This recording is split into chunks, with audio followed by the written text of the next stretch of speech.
what would you do? Cases. You would do a case analysis on that OR, right? So you knew either n equals 0 or m equals 0, and that's precisely what we're going to do here. So here we have this, we're going to use this special intro syntax, and it's going to produce two subgoals, one for where we get to assume that n equals 0, and one where we get to assume that m equals 0. In the case that n equals 0, we can rewrite with that and use reflexivity. Similarly, if m equals 0, we'll do the same thing. The idea here is that whereas if we had an assumption about and, we get one resulting subgoal when we do case analysis on it, right? We get to assume both of the facts. Here, when we're doing case analysis on disjunction, we don't get both of the facts because there are two ways, effectively, we could have built up this proposition, A or B. We could have built it up with A, or we could have built it up with B. And so in order to prove that this holds under both cases, we have to show that it holds for both cases, right?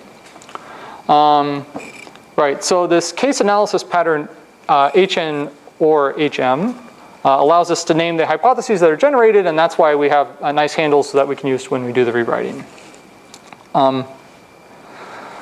You could imagine that we could have done an intros of H and then destructed it, and we would have ended up in a similar proof state with two proof obligations.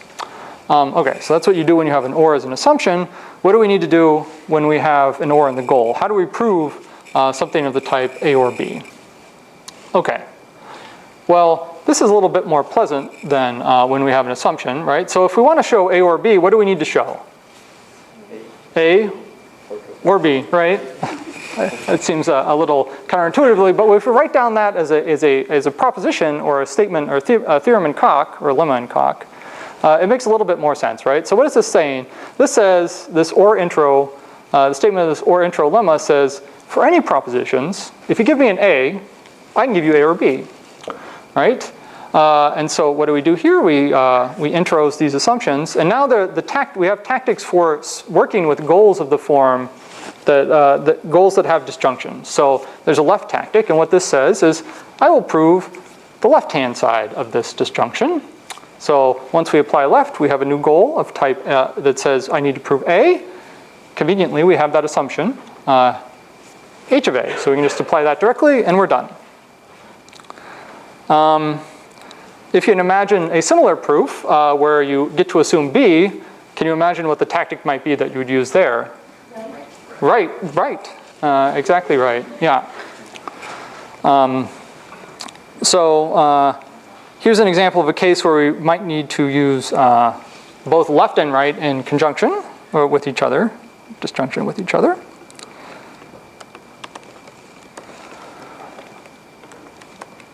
Okay. So here, you get this more in the middle of the screen here. We're going to do case analysis on n, this natural number. Here we need to show either that 0 equals 0 or 0 equals successor of something, well, predecessor of 0. Obviously, we're going to want to prove the left-hand side because that's easier. We'll call left. We'll get the left subgoal. We'll solve that using reflexivity.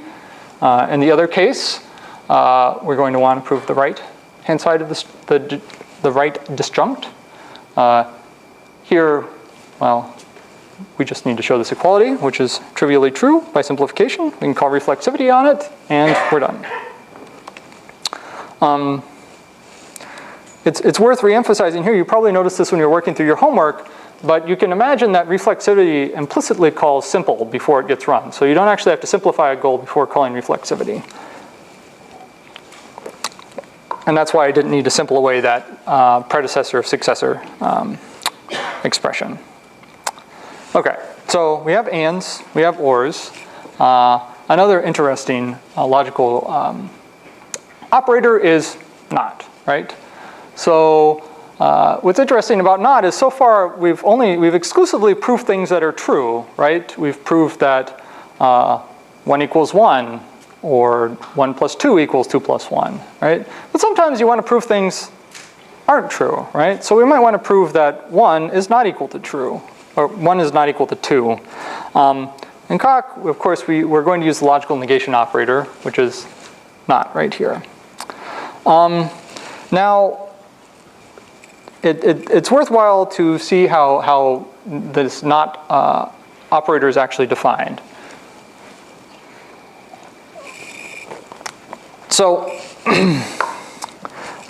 we saw previously in the last lecture this idea that if you assume that we have this principle of explosion, the idea is if you have some contradictory assumption, everything follows from it, right? If you assume something that's false, you can immediately prove whatever you want, right?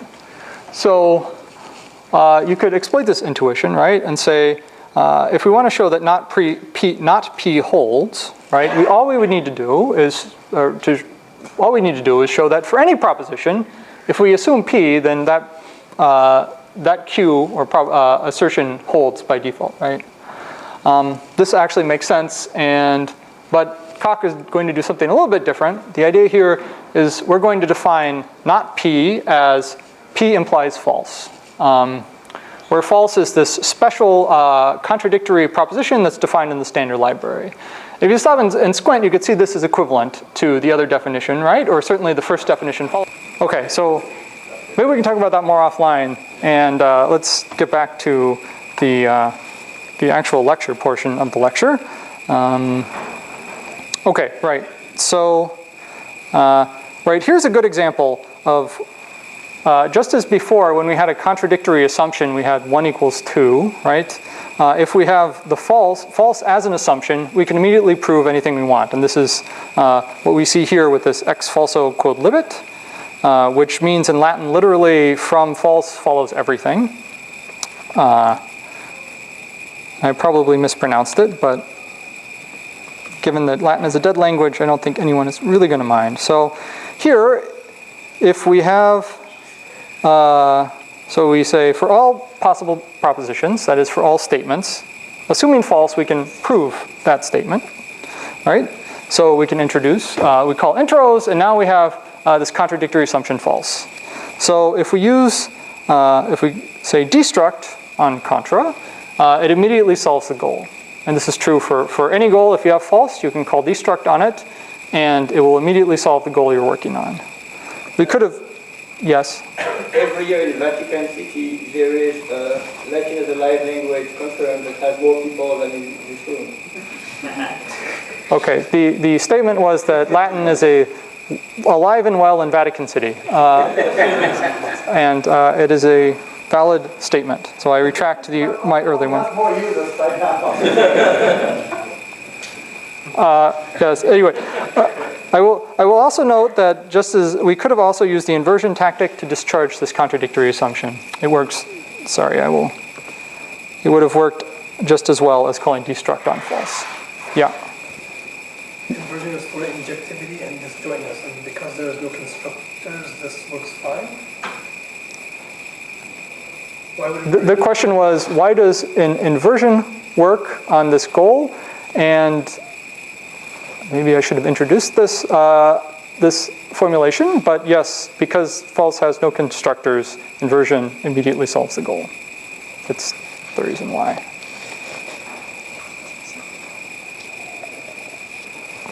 You can imagine that inversion is one of the many things in inversion's large hammer is it calls destruct. It uses destruct. Is the right, I think, the right intuition there. Okay. Okay, right. So here's an example of a theorem we might want to prove about some fact that is not true, right? We might want to prove that 0 equals 1 is false. So recall that this not symbol here just expands into 0 equals 1 implies false, right? So how can we prove this goal? Well, we'll introduce as an assumption that 0 equals 1, and our remaining goal is going to be not. And once we have 0 equals 1, we can call inversion on it because it's a contradiction, and it'll immediately discharge the subgoal. It turns out that proving disequalities is so common in coq, it actually has a special notation. Here it's x not equal to y, as you might be familiar. If you look in the actual, code base, it has the form. Bump this up right here. X not equal to 1, or 0 not equal to 1. You'll probably be seeing that a lot. So, right.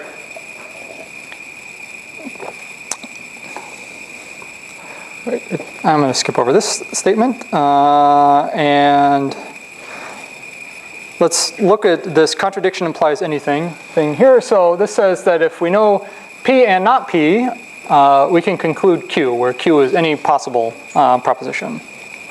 Let me make sure I get this. Contradiction implies anything. So how does this proof go in actually work under the hood? So what are we going to do?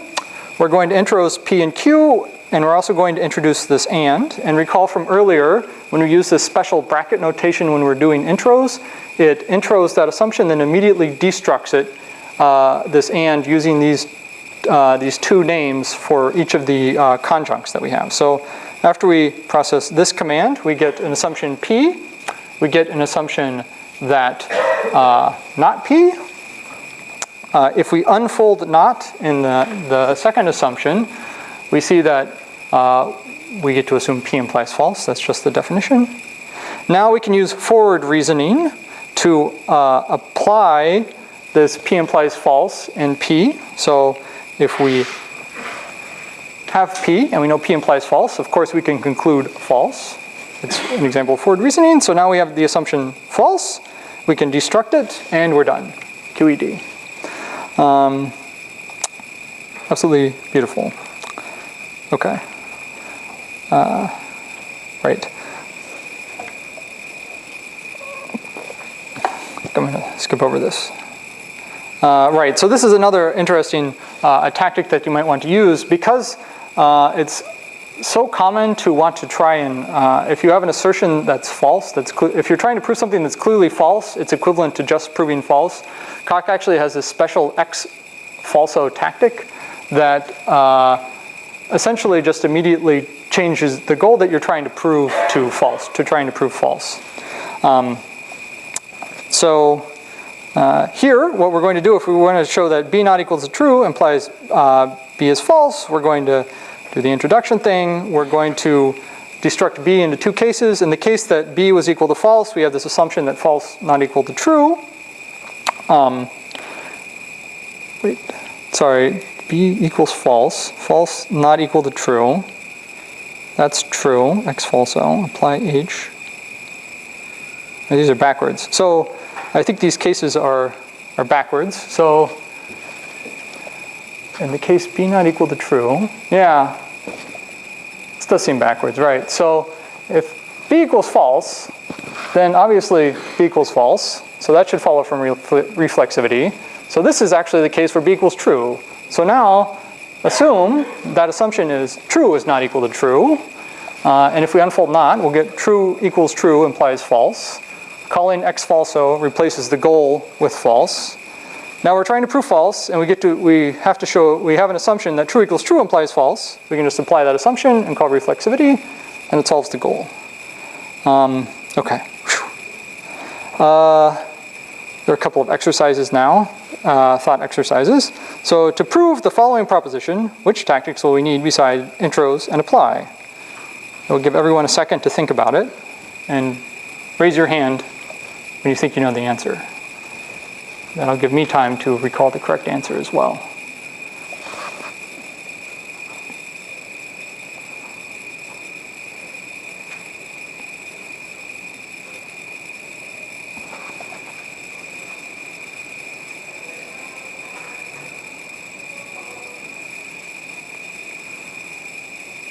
Okay. Someone volunteer an answer. Only unfold? To destruct and unfold. Wow. Intros will give you the destruct, so you don't need to do. Yeah, I guess it's a little ambiguous here if doing the intros with that special pattern matching syntax does destruct, but let's assume that it does.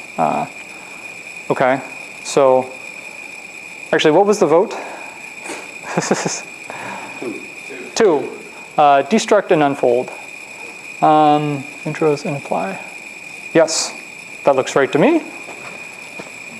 What about this one?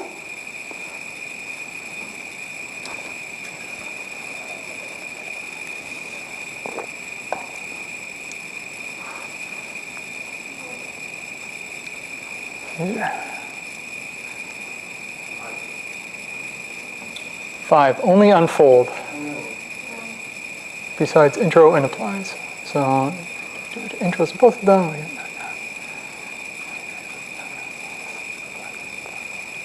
5. Yes, 5 is correct.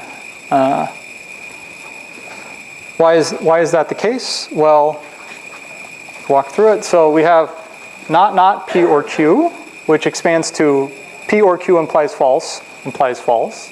We can intros that. What do we have in our assumptions? Now we get to assume P or Q. We assume P or Q implies false, and we're trying to prove false.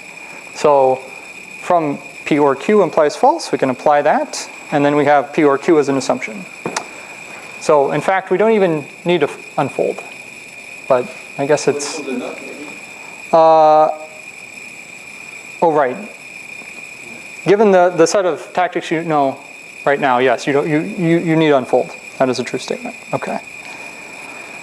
How about this one?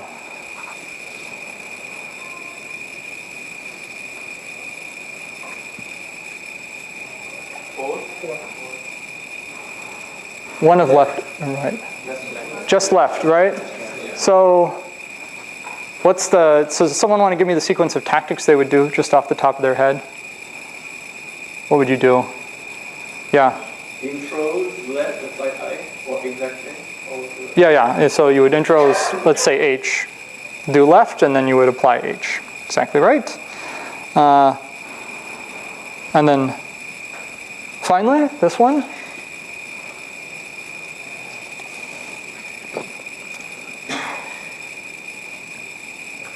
Both left and right. Both left and right. Yes, and we assumed we needed to unfold for this from before. So it would,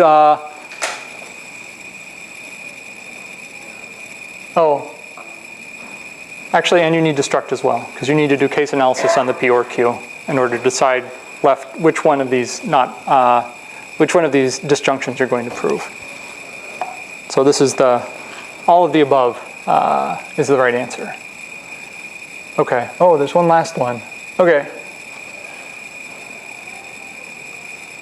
I think inversion. Only inversion. Inversion, yes. We can call inversion immediately on this 1 = 0. Yep. And that is exactly right. Okay. Okay, so what have we seen so far? We've seen and, we've seen or, we've seen not. We saw that not actually has a special form of expanding into some proposition implies false. So we have false too. Well, if we have false, you might ask, is there a true? Is there truth? The answer is yes. There's this proposition called true. It has a special constant called I that's associated with it that has type true. And so if we want to prove something of type, if we ever want to prove true, we can just apply this constant. Unlike false, which we often use when we're trying to prove statements which are false, true isn't very useful in general, right? Because it's a trivial thing to prove, and if you can imagine, if you have this trivial fact in in your set of assumptions, it doesn't give you any extra information, right? So if you know P and you're trying to prove Q, and you say, oh, I know P and true, saying and true doesn't add anything, right? There's no real information you get from knowing that true is an assumption. So it's not actually that useful as a hypothesis. There are some use cases where it is useful, and we'll see one of those in a second. Yeah? Shouldn't the constant have been called unit or something like that? Well, unit, the question was, shouldn't this constant have been called unit? And the answer was, one answer to this question is that unit is itself a type in coq already, so this would have clashed with that. The other answer is that this constant has, the name comes from the logic, right? So this was well established. outside of coq. This is a naming convention. So.